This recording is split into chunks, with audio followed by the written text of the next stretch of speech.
Você não é destruído pelos pensamentos que surgem, mas por cada vez que se ajoelha diante deles sem perceber. Enquanto você tenta sobreviver dentro da própria mente, a vida real está acontecendo sem você. Você acredita que seus pensamentos surgem do nada, mas isso é mentira. Eles nascem de um hábito silencioso que você alimenta todos os dias sem perceber. A mente ansiosa não é rápida demais, ela está sem governo. É por isso que, mesmo quando tudo parece em ordem, uma tensão invisível aperta o peito, o estômago fecha e o tempo escorre enquanto você tenta apenas aguentar. O que este vídeo revela não é como lutar contra pensamentos, mas como cortar o movimento que os cria antes mesmo de aparecerem. Essa é a diferença entre viver sob ataque interno e recuperar o comando da própria vida, como os estoicos sempre apontaram, com precisão fria e sem consolo. Como cancelar todos os pensamentos sabotadores antes deles surgirem? Sêneca. Você já percebeu que a sua mente começa a correr antes mesmo de algo acontecer? Você acorda, e antes do corpo sair da cama, já existe uma pressão, uma cobrança, um medo difuso do dia. Não é o mundo fazendo isso com você, é um treino antigo. Sêneca observou que sofremos mais na imaginação do que na realidade, e isso não é poesia, é diagnóstico. O pensamento sabotador não nasce do perigo real, ele nasce da antecipação descontrolada. O erro não está em pensar, está em dar passagem automática a tudo que aparece. Veja com clareza. Quando um pensamento surge e você imediatamente reage, analisa, teme ou se justifica, você acabou de confirmar a ele que tem poder. É assim que a escravidão começa. Não com dor, mas com obediência. Perceba o mecanismo com honestidade. Antes do pensamento existir como frase, existe uma tensão, um aperto leve, um impulso de prever. É aí que tudo se decide. O estoicismo puro não ensina a calar a mente à força, porque isso é violência interna. Ele ensina a governar. Governar significa atrasar a resposta. 1 segundo. Apenas um. Quando a tensão surge, você não corre para explicar, não corre para resolver, não corre para se proteger. Você observa. Sêneca dizia que não é livre quem é escravo do futuro. Esse futuro é exatamente esse impulso de antecipar. Ao não responder, o pensamento não se forma. Ele morre no estado de semente. Escreva nos comentários agora: eu não obedeço ao primeiro pensamento.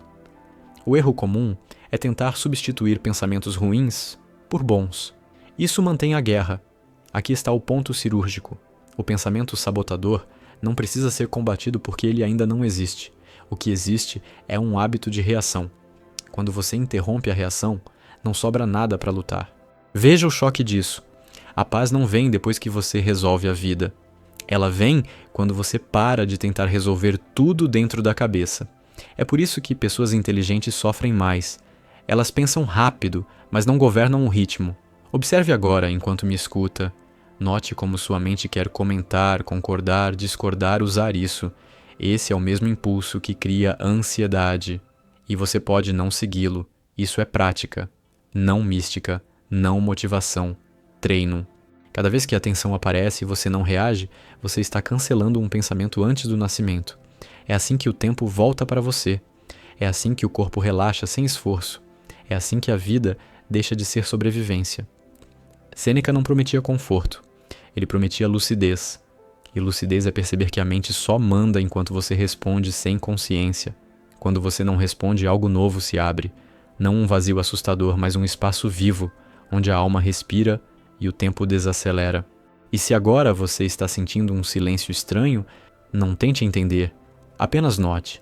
Porque a próxima pergunta que importa não é sobre pensamentos, é sobre quem, em você, decide obedecer a eles.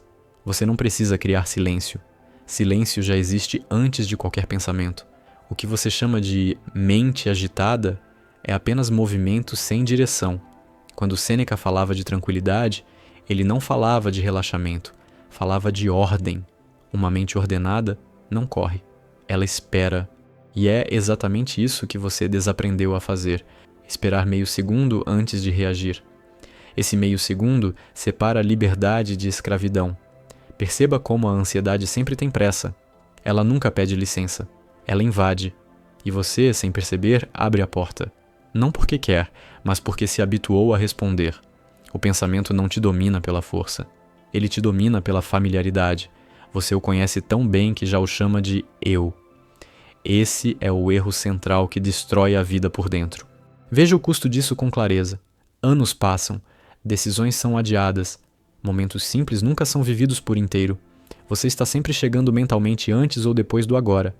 Sêneca alertava que a vida não é curta, nós é que a desperdiçamos.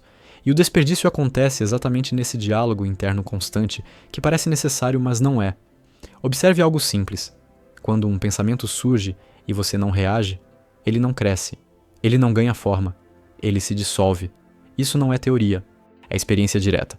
O problema é que você quase nunca fica tempo suficiente sem reagir para ver isso acontecer. Você sempre entra no pensamento como quem entra numa discussão antiga.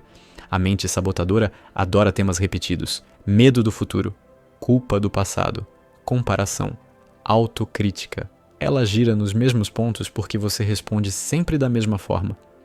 Governar a mente não é criar novos pensamentos, é quebrar esse ciclo automático. E isso começa antes da palavra, antes da frase, antes da história. Existe um momento invisível em que o corpo sente antes da mente falar. Um leve desconforto, um aperto, uma inquietação. É aí que o pensamento está para nascer. Se você aprende a ficar com essa sensação sem explicar, você corta a raiz. O pensamento não encontra solo. Isso é cancelar antes de surgir. Sêneca não ensinava fuga do mundo, mas domínio interno. Ele sabia que ninguém pode impedir estímulos externos, mas só um escravo reage a todos eles. Um homem livre escolhe quando responder. Essa escolha parece pequena, mas é nela que sua vida inteira está sendo decidida. Perceba como sua mente tenta transformar isso em técnica complicada. Ela quer controlar, medir, entender demais. Esse também é um pensamento sabotador. A prática é simples, mas não fácil. Simples porque é clara. Difícil porque fere o hábito antigo de reagir a tudo. Você não precisa vigiar pensamentos o dia inteiro. Isso cansa. O que você precisa é reconhecer o impulso inicial, aquela vontade de resolver algo agora dentro da cabeça. Quando você não segue esse impulso, algo se reorganiza sozinho. A mente desacelera porque não está sendo alimentada. Note como o medo sempre fala de algo que ainda não aconteceu. Sêneca era direto. Sofrer antes da hora é sofrer 2 vezes. Cada vez que você antecipa, você cria um sofrimento que não existe. Cancelar o pensamento antes de surgir é recusar sofrer por coisas imaginadas. O mais desconfortável é perceber que ninguém te força a pensar assim. Não é trauma, não é azar, não é o mundo, é treino. E tudo que foi treinado pode ser destreinado, mas só quando você para de se justificar e começa a observar com frieza. Existe um alívio silencioso quando você para de obedecer. Não é euforia, não é alegria explosiva, é espaço. É como sair de um quarto apertado sem perceber o quanto estava sufocado. Esse alívio não vem de resolver a vida. Vem de parar de carregar a vida inteira dentro da cabeça. A mente vai tentar negociar, vai dizer que você precisa pensar para se proteger. Mas observe, ela nunca protege, apenas repete. A verdadeira proteção é clareza, e clareza só surge quando o barulho diminui. Sêneca chamava isso de firmeza interior, não de positividade. Você pode testar isso agora, sem esforço. Quando o próximo impulso de pensar surgir, não responda. Não critique, não elogie, apenas fique. Veja o que acontece. Se você permanecer, algo inesperado ocorre. O pensamento perde força por falta de atenção. É assim que a autoridade interna se constrói. Não com afirmações, mas com escolhas silenciosas. Cada pensamento não seguido é um músculo fortalecido. Cada reação evitada é um passo fora da escravidão. Isso é estoicismo vivo, não discurso bonito. A ansiedade odeia esse espaço, porque nela, ela não manda. Por isso ela tenta te empurrar para explicações rápidas. Mas quanto menos você explica, mais livre você fica. Isso parece contra-intuitivo, e é exatamente por isso que funciona. Você não está tentando se tornar alguém melhor. Essa ideia já cansou você. O que está acontecendo aqui é mais simples e mais radical. Você está parando de ser governado por algo que nunca foi você. Essa percepção muda tudo sem fazer barulho. Sêneca falava para poucos, porque poucos estavam dispostos a perder a identidade construída pelo sofrimento. A mente ansiosa cria uma falsa sensação de importância. Sem ela surge o medo do vazio, mas esse vazio não é ausência, é presença sem ruído. Quanto mais você pratica esse não responder, mais cedo percebe o pensamento chegando, antes da palavra, antes da imagem, antes do drama, e quanto mais cedo você percebe, menos esforço é necessário, até que, em muitos momentos, o pensamento nem chega a nascer. E então surge a pergunta que realmente importa e que sua mente evita. Se você não é seus pensamentos, quem é que decide quando obedecer a eles? Não espere que a mente goste disso. Ela vai resistir, vai dizer que você está se anulando, que está perdendo algo importante, mas observe com frieza. Tudo o que ela chama de importante é apenas controle. Quando esse controle falha, ela cria medo. E quando você acredita nesse medo, o ciclo se fecha mais uma vez. Você foi treinado a reagir rápido, a responder tudo, a ter opinião, explicação, defesa. Esse treino nunca foi questionado. Mas agora você começa a ver o custo. Uma vida inteira vivida por reflexo.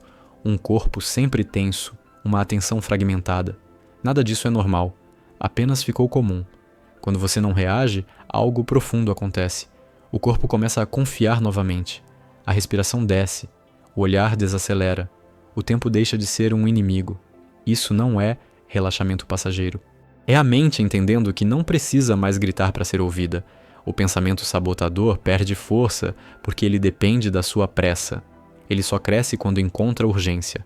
Quando você não corre, ele se desfaz. Isso não é místico, é mecânico. Sem alimento não há crescimento, sem reação não há conflito. Você pode notar um vazio nos primeiros momentos, um silêncio estranho. A mente chama isso de perigo porque não reconhece esse espaço. Mas fique. Esse espaço é onde você começa a existir sem tensão. Onde a vida não precisa ser explicada o tempo todo. Nada aqui exige fé, exige apenas honestidade consigo mesmo. Observe quantas vezes por dia você sofre sem motivo real. Quantas vezes o corpo se prepara para batalhas que nunca acontecem. Cada uma dessas vezes é um pensamento que poderia ter sido cancelado antes de nascer. Você não está perdendo identidade ao fazer isso. Está perdendo ruído. A identidade real não grita, não pressiona, não ameaça. Ela permanece. E quanto mais você permanece, menos a mente tenta te arrastar para histórias antigas. Esse treino não transforma você em alguém distante ou frio. Pelo contrário, ele devolve sensibilidade. Quando a mente se cala, você sente mais, não menos. Sente o presente sem o filtro do medo. Sente as pessoas sem o peso da defesa constante. Não busque perfeição, busque clareza. Você ainda vai reagir muitas vezes. Isso faz parte. O ponto não é nunca reagir, mas perceber mais cedo. Cada segundo de percepção antecipada já é liberdade conquistada. E agora observe com calma. Enquanto você lê isso, sua mente está mais lenta do que no início. Não porque foi forçada, mas porque não foi alimentada. Essa é a prova viva de que o comando nunca esteve fora de você. A única pergunta que permanece aberta é se, a partir daqui, você vai escolher perceber ou voltar a obedecer. Se você chegou até aqui, não foi porque aprendeu algo novo. Foi porque algo antigo em você foi reconhecido. O que está sendo tocado não é informação, é autoridade interna. Você acabou de ver que o pensamento sabotador não é um inimigo a ser vencido, mas um impulso a não ser seguido. Isso muda tudo, porque não exige força, exige presença. E presença não cansa. O que cansa é a luta constante contra a própria mente. Quando você para de obedecer, a mente perde o trono sozinha. Não há vitória dramática. Há silêncio, há espaço, há tempo devolvido à sua vida. É isso que o estoicismo sempre apontou com frieza e honestidade. Ninguém te prende por fora enquanto você se acorrenta por dentro. Agora, não transforme isso em mais um conteúdo consumido e esquecido. Se essa lucidez tocou você, faça algo simples e direto. Escreva nos comentários: eu observo antes de reagir. Não para convencer ninguém, mas para marcar internamente uma escolha. Se você sente que esse tipo de confronto não é entretenimento, mas necessidade real, torne-se membro do canal. Não para acumular mais ideias, mas para permanecer nesse espaço onde a mente não manda. e observe com honestidade o que começa a mudar quando você deixa de responder automaticamente ao próximo pensamento que tenta nascer.